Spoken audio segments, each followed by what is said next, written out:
বন্ধুরা, অনুরাগের ছোঁয়া ধারাবাহিকে আগামী পর্বে আমরা যা দেখতে পাবো, সুদীপা আদিত্য মিলে রূপাকে নিয়ে আউট হাউস থেকে বের হয়। তখন হঠাৎ কৃষ্ণর সাথে দেখা হয়। তখন কৃষ্ণ সুদীপাকে দেখে বলে, দীপা মা তুমি? তখন সুদীপা বলে, আপনি হয়তো ভুল ভাবছেন, আমার নাম দীপা না, আমার নাম সুদীপা। তখন কৃষ্ণ বলে, সুদীপা? সুদীপা তো আমি আর রূপা মিলে আমাদের দুই যমজ মেয়ের নাম রেখেছিলাম। সুদীপা আর সুরূপা আমার মেয়ে। সুদীপা থাকলে ও ঠিক তোমার মতোই হতো। আর ঠিক তখনই আদিত্য রূপাকে নিয়ে হুইল চেয়ারে করে নিয়ে আসে। তখন রূপাকে দেখে কৃষ্ণ বলে, রূপা তুমি? তখন কৃষ্ণকে দেখে রূপা সুস্থ হয়ে ওঠে আর বলে, কৃষ্ণ তুমি এসেছো? দেখো কৃষ্ণ, দেখো আমার মাকে আমি পেয়েছি।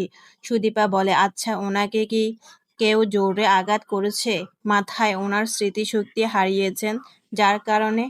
তখন কৃষ্ণ বলে, একটি দুর্ঘটনার পরে আমি আমার দুই মেয়ে সহ আমার পুরো পরিবারকে হারিয়েছি।